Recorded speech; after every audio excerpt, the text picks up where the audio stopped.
I stood there, at attention, waiting forever.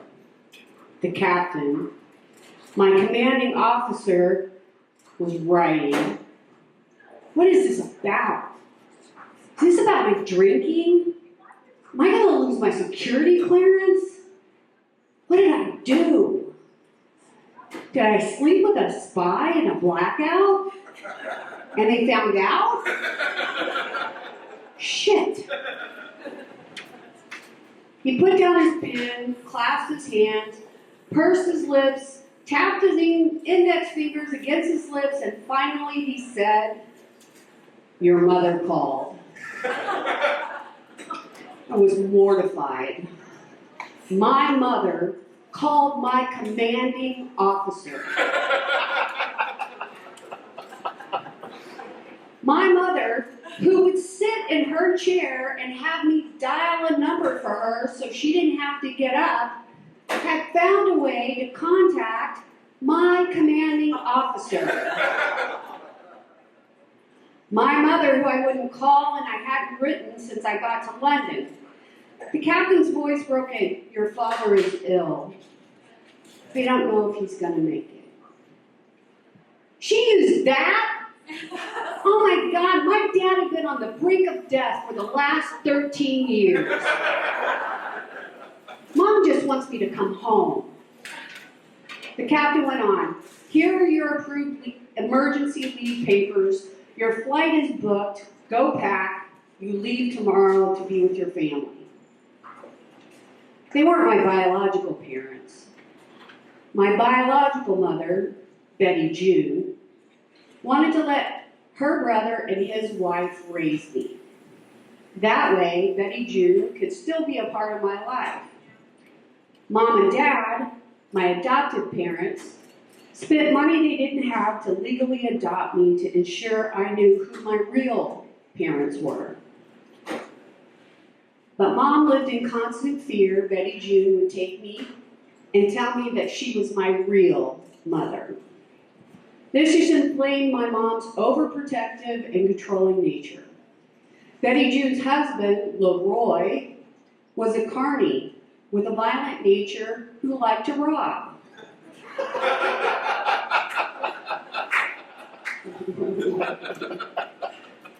He was unattractive too.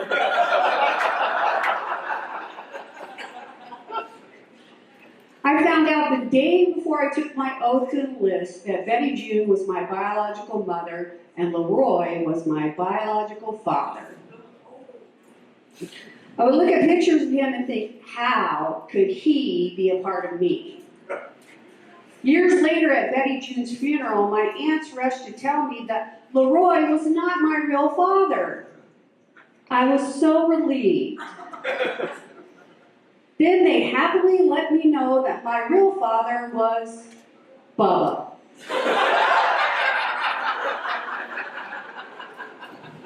What? Bubba? I had gone from the daughter of a criminal to Hick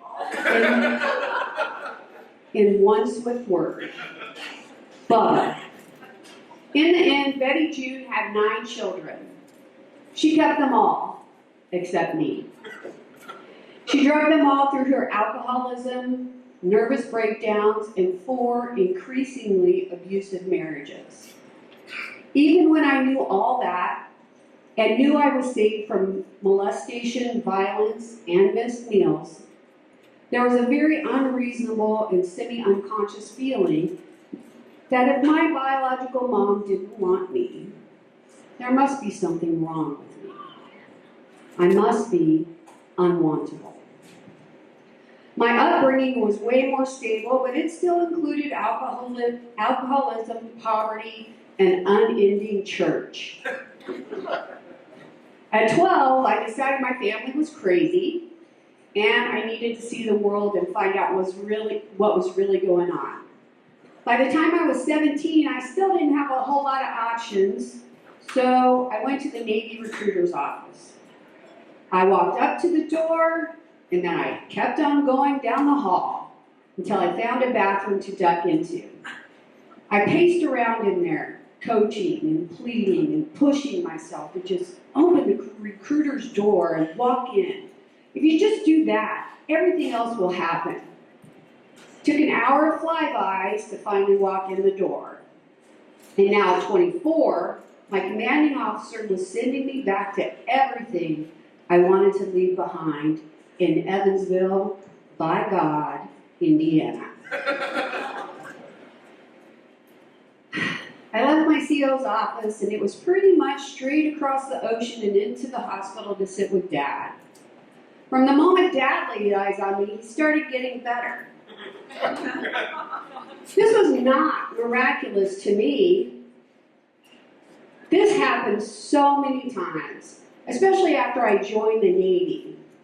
I think it was fear of death that my arrival symbolized for my dad, but maybe my arrival symbolized love and hope. In any case, he went from deathbed to discharged home in a few short days.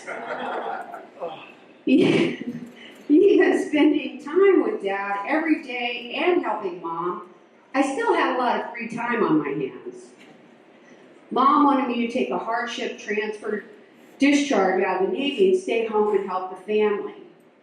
And part of me wanted to run to my family's rescue, to save them. They saved me. I owed them. I would ramp myself up, telling myself it was the right thing to do, stay home and help them. Every family crisis tempted me to return home to a life of service to my family. But ultimately, my strongest commitment was to create a life that had more joy, a way of life that wasn't so hard all the time. I couldn't live there with them and create that. I was 24 and trying to have the time of my life. You know the saying, sailors have a girlfriend in every port? Well, it goes both ways.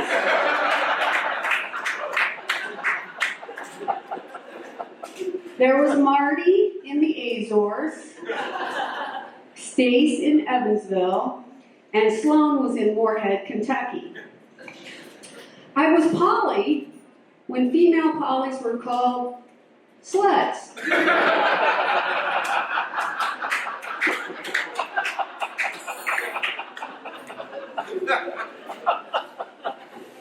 Anyways, after a few weeks around the family, I wanted to get away so badly.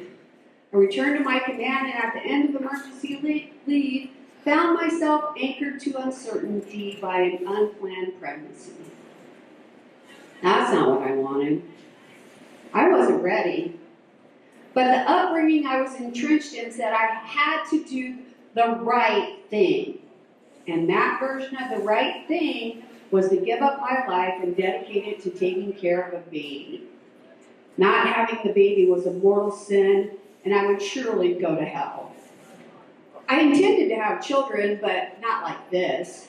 I knew my life would be over if I had them now. This was just one more temptation to give up and go home where I belonged. Honestly, I wasn't done drinking yet.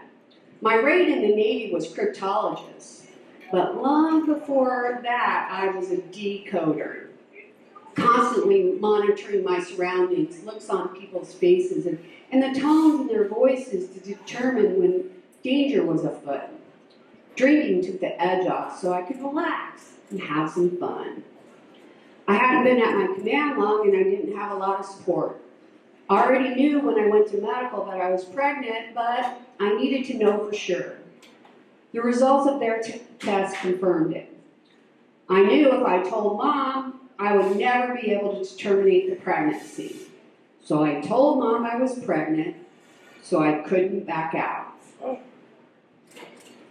Mom was overjoyed. She was ready to be a grandma. She immediately went looking for a crib and baby clothes. Was it going to be a boy or a girl? Oh, it was everything to her. I was pushing myself to go through with it. I tested the waters with Mom about my doubts.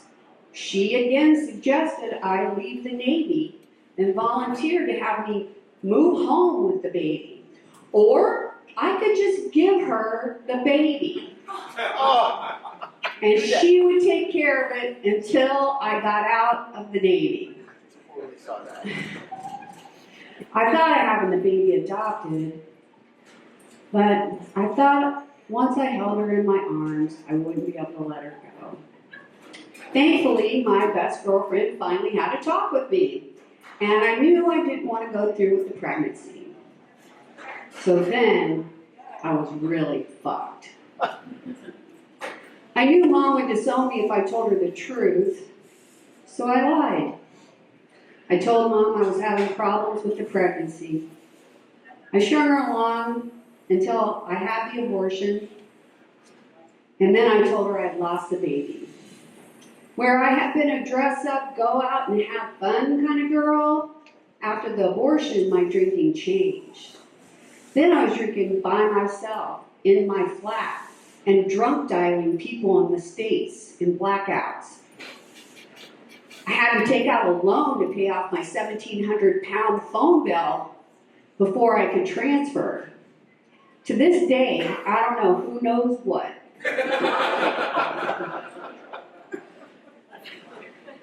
Drinking never again gave me the relief it once had.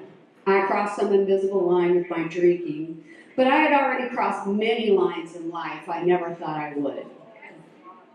My bestie stepped in again and talked to me about my drinking. She was like, "Do you have a problem? Because you are waking me up at 3 a.m. crying drunk, and I can't even understand what you're talking about. You've got a problem. Get some help." She was right. If I didn't get help, I could lose my security clearance. But I wasn't ready. I started controlling my drinking. Now I only drink on special occasions, like birthdays or weddings or the Hank Williams Jr. concert. When I did drink, I blacked out. And I thought about the baby every day. I berated myself for making such selfish choices. This went on for 2 years. After the blackout at the Hank Williams Jr. concert at the El Cajon Speedway, I knew my drinking was out of control. But I drank again. I told a friend I was going out, but I would only have 1 glass of wine with dinner. When I spoke with her the next day, I confessed I had 2 glasses of wine instead of 1. Took a lot more questions before I admitted I had gotten an entire bottle of wine into those 2 glasses. She asked me if I was an alcoholic. I said yes. Then I was ready. I asked for help and I stopped drinking. I found a way to face myself, my past, and life. It was slow, but over time my understanding of what happened and what I wanted was reconciled. Ultimately, the choice to join the Navy, the choice to terminate the pregnancy, and to stop drinking led me to not passing down to another generation what had been passed down to me. I don't think I'm noble. I am stronger than I knew I could be. I am more valuable than I was treated, including the way I treated myself. And I can look anyone in the eye because I have faced the worst of myself.